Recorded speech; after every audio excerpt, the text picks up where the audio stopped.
The police are looking for Megan Thee Stallion's former bodyguard after he's gone missing.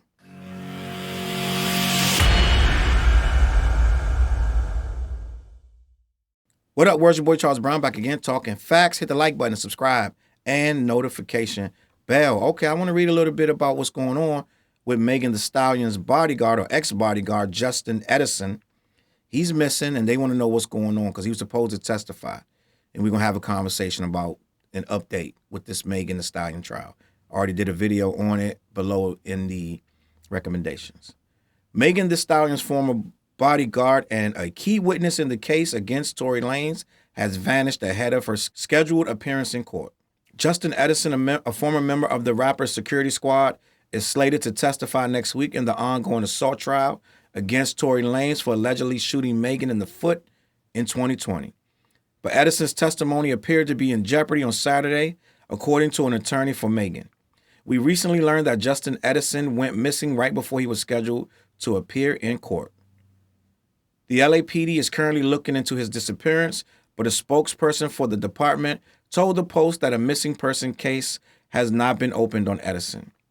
When asked if it was wrong to say the police were searching for Edison, the spokesperson said, yeah, because it makes him look like he is a criminal. A source told the Shade Room that Edison's attorney hasn't heard from him since Thursday. Lanez, whose real name is Daystar Peterson, has pleaded not guilty to accusations that he shot Megan after they left a 2020 party at Kylie Jenner's house. He is charged with assault with a firearm, legal possession of a firearm, and negligent discharge of a gun. Megan emotionally testified Tuesday that Lanez shot her because he was upset that they left the party after an argument concerning a love triangle erupted on the ride home. Lanez's bodyguard and Megan's friend Kelsey Harris were in the car when Megan asked to be let out. Lanez then allegedly fired several shots into her leg, shouting, "Dance, bitch." Harris texted Megan's manager that night, "Help, Tory shot Meg, 911. That's very incriminating.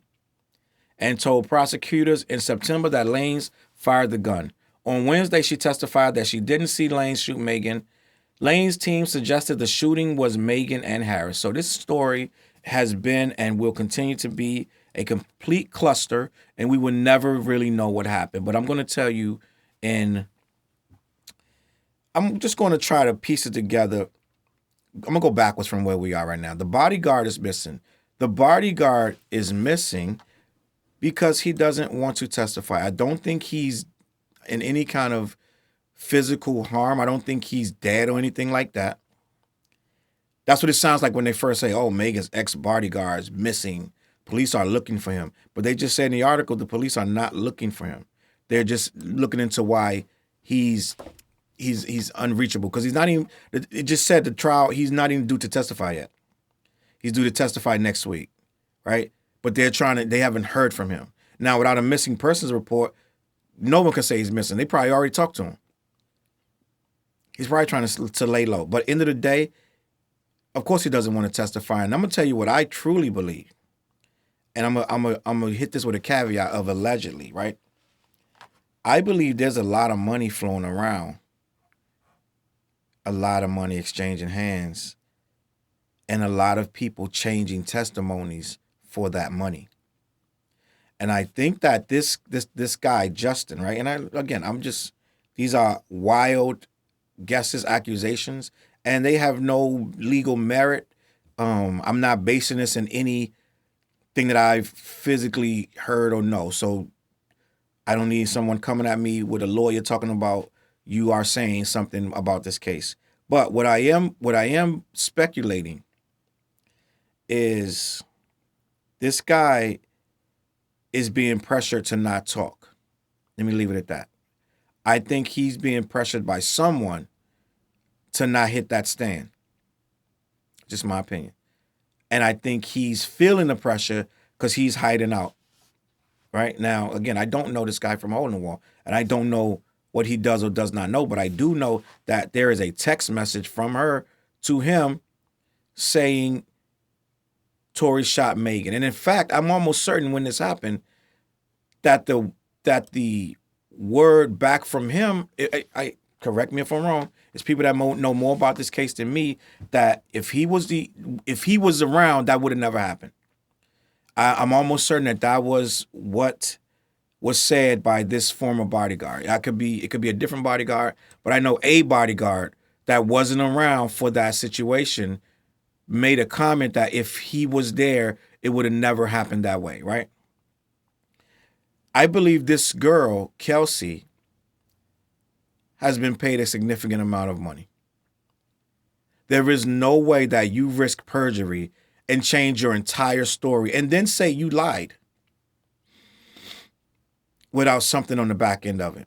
I don't think she's scared. I think something was exchanged for that testimony to change. Because they're trying to say you did it, boo. Right? You have to understand, you have to read between the lines. They're painting her as the shooter. So for you to go in that court and say everything you told them regarding he did it was a lie, when they're painting you as the shooter, his defense is painting you as the shooter. So for you to go in there and say everything I told you was a lie, now you're a liar. Now when this thing, when he walks, which he will walk, when he walks away from this, guess who had to be the shooter if it wasn't him? So, end of the day, you putting yourself in the line of fire with these cops. For one, you made them look like fools by sitting up there changing your story, right? And for two, when they got a pin on somebody, it ain't nobody else but you. So I believe that, again, I don't know what really happened, but I believe for someone who is pumping with adrenaline and full of shock, no matter who shot her, if she shot her, the boogeyman shot, whoever shot her, when you text somebody, whatever you text 9 times out of 10 is real, right? Something in that text, now you're trying to say it wasn't, and now you're trying to say you never said these things to the cops, right? I don't know who shot who, but I do know she told the cops a lot of stuff that she changed it all around when she got on the stand. Now, usually that happens with witness intimidation or bribery of the witness. It's rare for them to completely change the whole thing at the risk of perjury. And you can't purge yourself until you get up there. But what they can do is say, oh, we have her on record saying this, so now we want to go after her in the future about some other stuff when this thing is over with. They don't like to be made a fool of, right? So end of the day, I feel like this guy is, of his own merit, off the radar. I don't think there's going to be a body to wash up.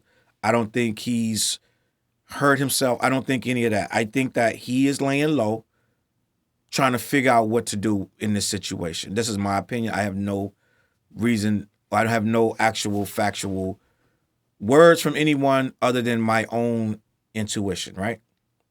I feel like Tory will walk because, again, like I said in the last video, by Megan saying she never had sex with him and then getting up on the stand and being proven that that is a lie, it seems like everything else is going to be looked at as a lie. And I did want to believe her. But as this goes on and you start hearing about all the issues with her and this girl that they were going through with each other, all back and forth with her, allegedly stealing every man she gets when she jumps in there and takes them from her. So it seemed like her character is in question. So that's why I feel like Tory has a really good case right now. And I think if I'm on that jury right now, I'm leaning not guilty really hard.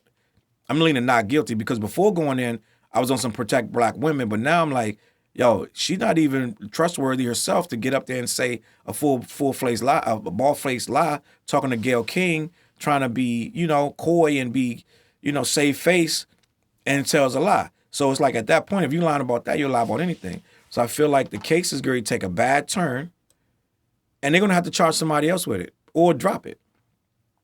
But I don't think he's going to jail by no stretch. Now, I don't think he's 100% innocent like they're trying to make him either. I don't think he's this goody two-shoe that got caught up in the middle of something that he didn't have nothing to do with. It sounded like somebody was arguing and somebody got upset and somebody shot off.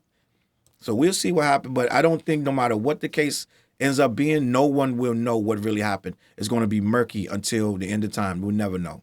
And on that note, let me know what you think about this bodyguard coming up missing. Do you think Tory going to walk, or you think Megan going to end up going to jail herself like a lot of people are saying? And do you think they bribed this girl, Kelsey? I don't know. Let me know what you think in the comments. CLBMG.com. I'm going to catch y'all on that flip. Peace. CLB.